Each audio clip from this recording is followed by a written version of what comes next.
బడులు ఈ ప్రాంతంలోనే మీకు అందుబాటులో ఉండబోతున్నాయని చెప్పి నేను ఈ సందర్భంగా తెలియజేయదలుచుకున్నా. మిత్రులారా, సైబరాబాద్ హైటెక్ సిటీ, ఔటర్ రింగ్ రోడ్, అంతర్జాతీయ ఎయిర్పోర్ట్ ఇవన్నీ మీ కళ్ళ ముందు ఒకప్పుడు చర్చ జరిగినప్పుడు 2000 సంవత్సరం నుంచి 2010 సంవత్సరం లోపల ఇవన్నీ కూడా ఒక ఊహా చిత్రంగా మొదలైనవి. ఆ రోజు అవి చూపించిన నాయకులను అవహేళన చేసిన ఇట్లాంటి 7 అంతస్తుల మేడలు గాల్లో కడుతున్నారు, ఇది సాధ్యమైతాయా అని ఆనాడు మాట్లాడారు. పెద్దలు తిగల కృష్ణారెడ్డి గారు ఇక్కడనే ఉన్నారు. ఆ రోజు హైదరాబాద్ నగర మేయర్గా ఈ ప్రణాళికలు రచించినప్పుడు వారు ఈ నగరానికి మేయర్. ఆ రోజు ఇవన్నీ చూపించినప్పుడు, ఇవన్నీ చర్చ జరిగినప్పుడు ఆనాటి ప్రజాప్రతినిధులను అవహేళన చేసిండ్రు, ఇది సాధ్యమయమైన విషయమేనా అని. కానీ ఈరోజు నిజమైంది. ఈ దేశంలోనే 160 కిలోమీటర్ల 500 ఫీట్లు ఉండే ఔటర్ రింగ్ రోడ్డు ఏ నగరానికి లేదు. అది ఢిల్లీ దేశ రాజధాని కావచ్చు, ఫైనాన్షియల్ క్యాపిటల్ ముంబై కావచ్చు, ఐటీ క్యాపిటల్ బెంగళూరు కావచ్చు, చెన్నై ఇండస్ట్రియల్ క్యాపిటల్ చెన్నై కావచ్చు, ఎవరికి ఇంత అద్భుతమైన ఆస్తి లేదు. ఈరోజు దేశంలోనే ఒక అద్భుతమైన ఔటర్ రింగ్ రోడ్ మన దగ్గర ఉంది. మన హైదరాబాద్ ఎయిర్పోర్ట్ ప్రపంచంతోనే ఈరోజు పోటీ పడుతుంది. మన దగ్గర ఉన్న ఐటీ కంపెనీలు, మన దగ్గర ఉన్న ఫార్మా కంపెనీలు, మన ప్రపంచం సంక్షోభంలో మునిగినప్పుడు, కోవిడ్ వచ్చినప్పుడు 4 కోవిడ్ వ్యాక్సిన్స్ను ప్రపంచం ఉత్పత్తి చేస్తే అందులో 3 కోవిడ్ వ్యాక్సిన్స్ హైదరాబాద్ నుంచి, జినోమ్ వ్యాలీ నుంచి తెలంగాణ రాష్ట్రం ప్రపంచానికి అందించింది, మన రాష్ట్రానికి కాదు. ఐటీ ఎగుమతులు, ఈరోజు డిఫెన్స్ ఎగుమతులు 100% అభివృద్ధి చెందింది. పోయిన సంవత్సరం 3500, 3600 కోట్ల ఎగుమతులు చేస్తే ఈ సంవత్సరం 7500 కోట్ల రూపాయలు ఎగుమతులు ఈరోజు డిఫెన్స్లో మనం పెట్టినాం. మనం రాఫేల్ అని యుద్ధ విమానాన్ని విన్నాం. ఆ రాఫేల్ని సర్వీస్ సెంటర్ ఎంఆర్ఓ ఈరోజు జిఎంఆర్ ఈరోజు శంషాబాద్ ఎయిర్పోర్టులో, ఫ్రాన్స్లో ఒకటి ఉంటే రెండోది మన దేశంలో మన నగరంలో మీ ఊర్లోనే ఈరోజు సాఫ్రాన్ ఎంఆర్ఓ ఈరోజు ఇక్కడ ప్రారంభించుకున్నాం. సాఫ్రాన్ ఎంఆర్ఓలో యుద్ధ విమానాలను ఈరోజు సర్వీస్ చేసే సెంటర్స్గా, వాటిలో వచ్చే సమస్యలు పరిష్కరించే సెంటర్గా రాణించింది. ఇట్లా చెప్పుకుంటూ వెళ్తే ఈ సక్సెస్ స్టోరీస్, ఆనాడు భూసేకరణకు ప్రయత్నం చేసినప్పుడు, స్థానిక సమస్యలు వచ్చినప్పుడు ఆనాటి మంత్రివర్యులు దేవేందర్ గౌడ్ గారు కూర్చొని గ్రామాలలో సర్ది కట్టుకొని పోయి కూర్చొని గ్రామాలలో ఉన్న పెద్ద మనుషులను పిలిచి కూర్చోబెట్టి మాట్లాడి, మన రంగారెడ్డి జిల్లాలో తాగనికే నీళ్లు లేవు, పిల్లని ఇచ్చేటోడు లేడు, మన దిక్కు మళ్ళీ చూసేటోడు లేడు, ఈ అభివృద్ధి వస్తేనే మన జిల్లా బాగుపడుతుందని ఆ రోజు నిరంతరం దేవేందర్ గౌడ్ గారు కృషి చేయబట్టి ఈ ప్రాంతానికి ఇంత అభివృద్ధి వచ్చింది.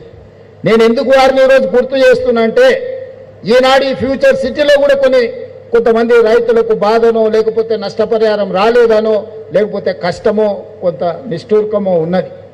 ఈ వేదిక మీద ఉన్న ప్రజాప్రతినిధులు బాధ్యత తీసుకొని ఈ పనులను చేస్తే చరిత్రలో మీరు మిగిలిపోతారు. వాళ్ళని ఆదుకుందాం, వాళ్ళకి నష్టం చేయాలనేది ఈ ప్రభుత్వానికి ఎక్కడ ఆలోచన లేదు. వాళ్ళకి సరైన సముచితమైన విధంగా వాళ్ళని ఏ విధంగా ఆదుకోవాలనో ప్రభుత్వం ఆదుకుంటుంది. మిత్రులు శ్రీధర్ బాబు గారు మీకు ఎప్పుడు అందుబాటులో ఉంటారు. అధికారులకు, ప్రజాప్రతినిధులకు నా సూచన, వాళ్ళందరినీ కూడా ఒప్పించి లీగల్ లిటిగేషన్స్ లేకుండా, నేను కూడా రైతులకి, ప్రాంత ప్రజలకు విజ్ఞప్తి చేస్తున్నా, చట్టపరంగా నోటిఫికేషన్లు ఇవ్వడం, లీగల్ ప్రాసెస్ అంతా కంప్లీట్ అయిపోయింది.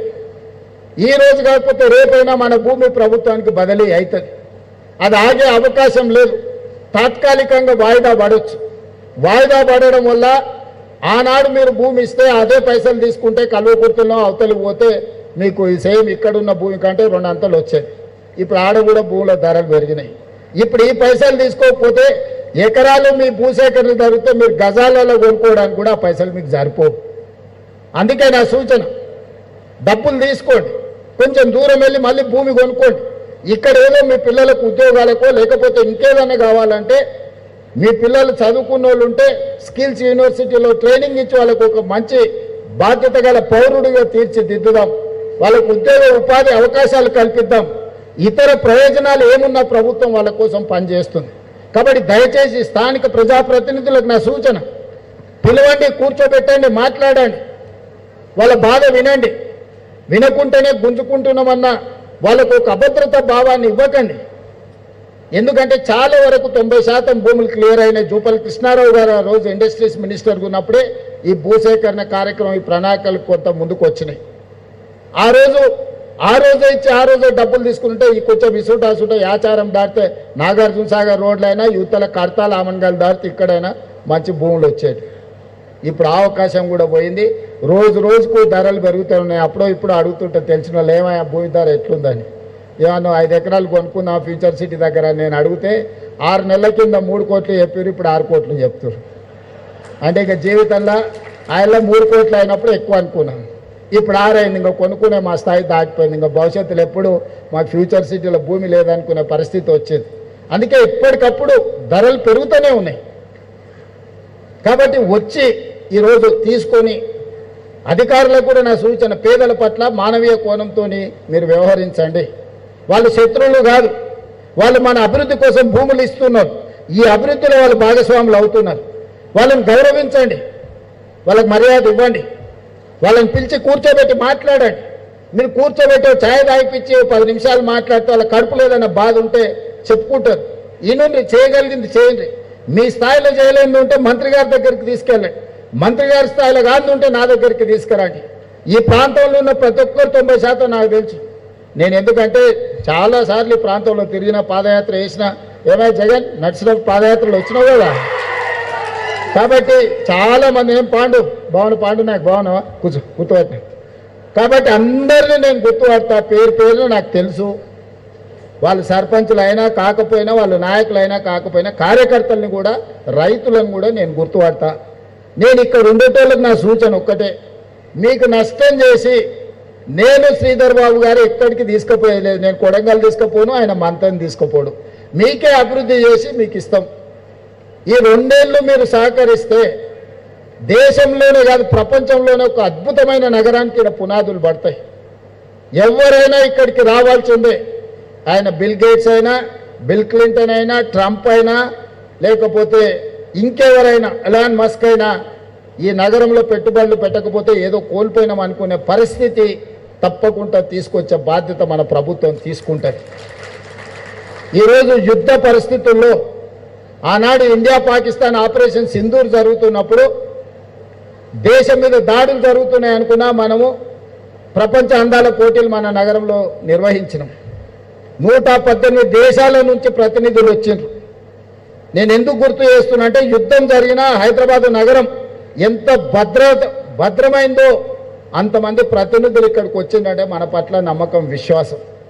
ఈరోజు ఇరాన్ ఇజ్రాయెల్ కావచ్చు, లేకపోతే రష్యా ఉక్రెయిన్ యుద్ధాలు కావచ్చు, ప్రపంచంలో ఎక్కడ యుద్ధాలు జరిగినా, యుద్ధ వాతావరణం ఉన్నా మన ప్రాంతం ప్రశాంతమైన ప్రాంతము. మన ప్రాంతం రక్షణ విషయంలో ఎవ్వరూ ఏం ఆలోచన చేయాల్సిన అవసరం లేదు. అందుకే మనకు పెట్టుబడులు వస్తాయి, అందుకే మనకు పరిశ్రమలు వస్తాయి, అందుకే ఈరోజు మనకు పెద్ద పెద్ద ఫార్చ్యూన్ 500 కంపెనీస్ మన దగ్గరకు వస్తున్నాయి. వీటన్నిటిని అందిపుచ్చుకోవాలంటే మనం సిద్ధంగా ఉండాలి. సిద్ధంగా ఉండాలంటే ట్రంక్ ఇన్ఫ్రాస్ట్రక్చర్ డెవలప్ చేసుకోవాలి. ఔటర్ రింగ్ రోడ్ ఆలోచన చేసినప్పుడు ఇది అయ్యేదా అన్నారు. ఈరోజు మనం రీజనల్ రింగ్ రోడ్ 360 కిలోమీటర్లతోని రీజనల్ రింగ్ రోడ్ నిర్మించుకుంటున్నాం. ఈరోజు రేడియల్ రోడ్ మీ కళ్ళ ముందరనే పనులు జరుగుతున్నాయి. కొంగర కళాన్ నుంచి ఆమంగల్, అక్కడి నుంచి నల్లమల వరకు, నల్లమల నుంచి సోమశిల నుంచి నంద్యాల నుంచి బెంగళూరు వరకు ఈరోజు మనము controlled express, greenfield express highway మనం నిర్మించుకుంటాం.